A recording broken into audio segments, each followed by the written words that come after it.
Hi guys, it's Isa.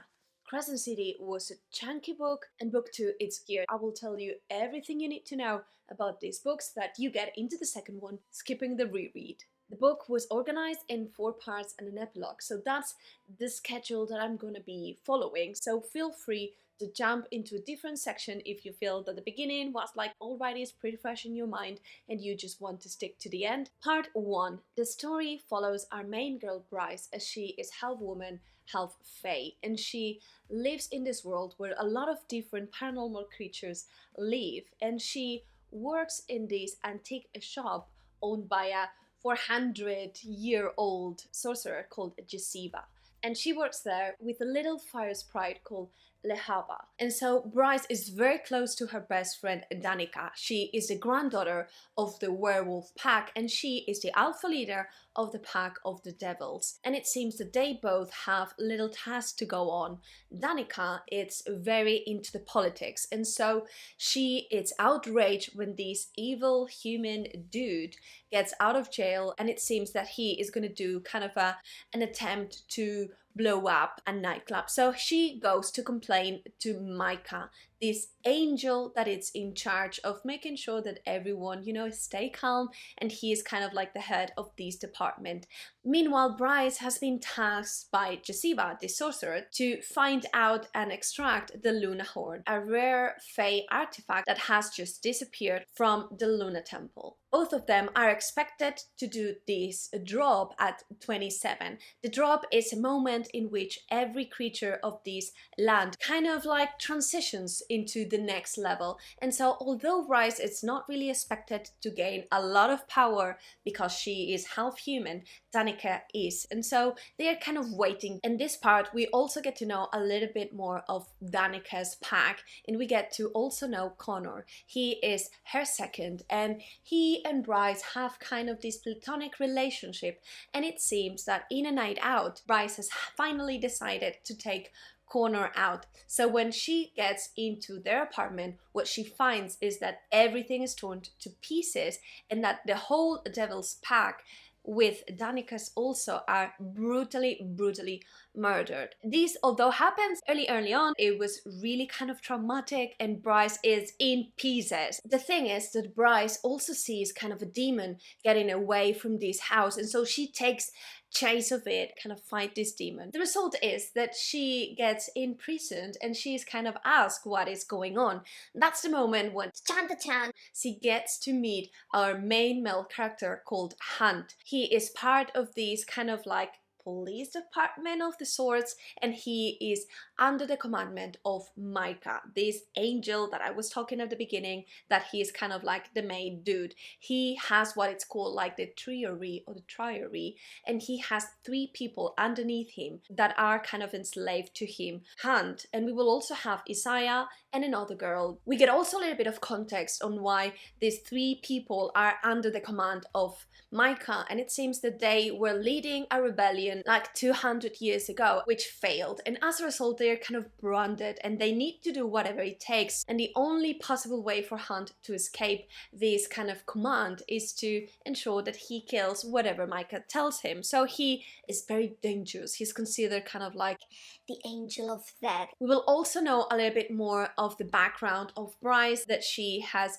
a close cousin who is the son of the ruler of the Fae. So it's kind of not directly powerful, but she has powerful contacts. Things are pretty tense, and with the werewolves, Bryce is considered a persona non grata, so she cannot really attend to Danica's funeral, like again breaking her into a million pieces because she was her best friend. Part 2 takes place like 4 years after all of these events, and we see how Bryce has been coping with Danica's loss and how she is still very damaged. It seems that new murders are starting to come up again with the same pattern as it was with Danica, and somehow she gets involved in this investigation with Hunt, who is now kind of tasked of taking care of Bryce, because it seems that maybe she's kind of like a keystone in this investigation and something is going on.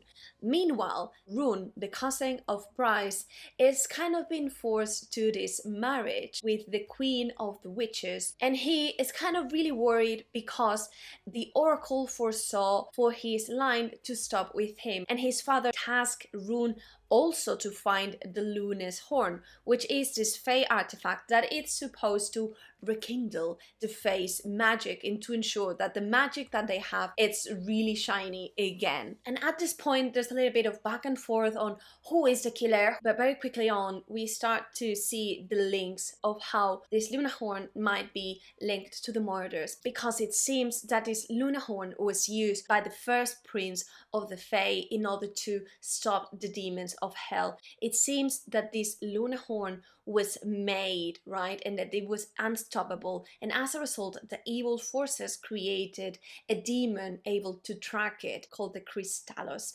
And so it seems that this is the demon that has been roaming around, the one in charge of killing Danica and the other people. And so it's like, okay, it seems that these are both connected. The horn, it's kind of calling again, and the Crystallos is searching for it. So now it's kind of priority number one to find this horn. At this point, things start to be a little bit messy because we're starting to see that Danica was indeed a little bit into this investigation, and that she was the last person seen in the Lunar Temple, and that she might be the one stealing the lunar horn. So yes, things now kind of link. We also start to see the dynamic between Bryce and Hunt and how they start to be attracted to one another, and how Hunt starts to get information about Bryce, and he goes into the oracle and asks them what they saw about Bryce, because although they don't want to talk about it, whatever that oracle saw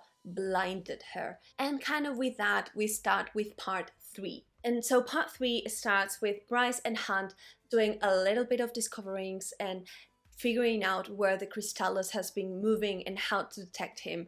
And one of these moments they get attacked by this demon, but they manage to kill it. It seems though that the good news never lasts, and that although the demon has been killed, there has been more and more deaths in the following days. So it seems that something is amiss, and at some point they discover that there is a new drug called Synth that is created of kind of the same elements of this Crystallis demon venom. It seems that this Synth, this drug, it's turning upside down completely the city, and things are seeming pretty wrong, because it seems that Danica was actually dealing the drug. She was actually an addict, and that she took this drug right before going into their house, and that she accidentally killed every one of the pack, and then she killed herself. We discover at this point that this drug gives you kind of an outburst of energy, and that Hunt was also dealing with this drug. They didn't know like the secondary effects of these drugs, and they were starting to deal with it in order to create a second revolution. And so at this point Hunt, it's discovered he's about to get killed. There's also a very sweet scene in which we realize how Danica's soul might not get into the afterlife because she killed a lot of people. And so in that moment Bryce decides to create a deal with the Lord of the Dead and, you know, trade her eternal rest in the City of Bones for Danica's safe passage to the afterlife. And so that was very sweet, and with that we get to part 4. And all my friends, we start part 4, which is the most action-packed section of the book, and we start with Bryce feeling really bad for Hunt, and she appears in this moment in which he is gonna get killed, and she kind of tries to buy him. She says that she has this necklace that costs a lot of money and that she is able to trade it. This amulet, it's kind of taken, but it's not worth enough, so that's the moment where she kind of offers herself, and it's like, who are you? And she in that point uncloses that she is in reality the daughter of the Autumn Fae King. Chan chan chan. Hunt is safe for the moment, and Bryce is able to get away. She gets attacked again, finally gets to safety, and she kind of gets into this antique shop where she takes care of the library and all of that. And so at one point, Micah gets there and discovers that this library was in fact one forbidden, problematic library that has books that are able to challenge the angels to rule. So he's kind of very mad, and Bryce, kind of panicking, it's able to activate this feed in which she kind of retransmits everything that is going on, and upon that she kind of extracts an accusation from Micah, who says that Bryce is in reality the Horn, that Danica did indeed steal the horn. She made it to pieces, to dust, and she kind of used this to create a tattoo. And so Micah kind of confesses that he was the one in charge of killing Danica, Oopsie, and that his plan is to also infuse Bryce with these synths so that she can activate the horn and she can open the gates of hell to summon this evil army from hell in order to stop the humans. And he was the mastermind behind it all. He now starts to infuse Bryce with this synth. She starts to create energy, and something weird happens.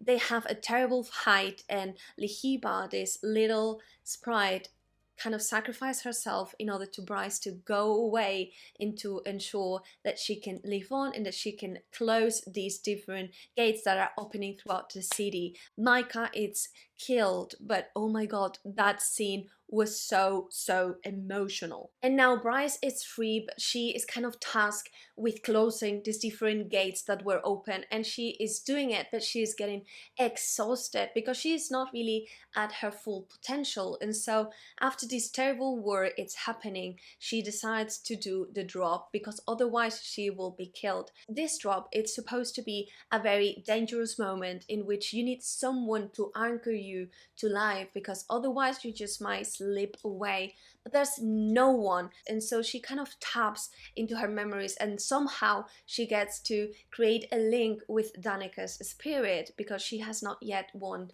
to the other life. And that's also a very beautiful moment. Everyone stares like, no, this cannot be done, a dead person cannot anchor you, but she does, because they are kind of friends, and it's a beautiful bond, the one that they have. And so Bryce is able to do this drop, and when doing the drop your power kind of increases, and everyone is able to measure it based on kind of the light that it creates. And so she starts to create more and more and more light, overpowering the king of the Fae himself. And so she is now the most powerful Fae that has ever lived, and she gets to close the gates. But of course she is really tired. Hunt is also totally freed. He's now off of his charges, and the relationship between Bryce and Hunt, that has been kind of like leveling up. They have been having like, I hate you, I love you. There's a lot of tension. They are now kind of in a spot in which they can kind of work stuff together.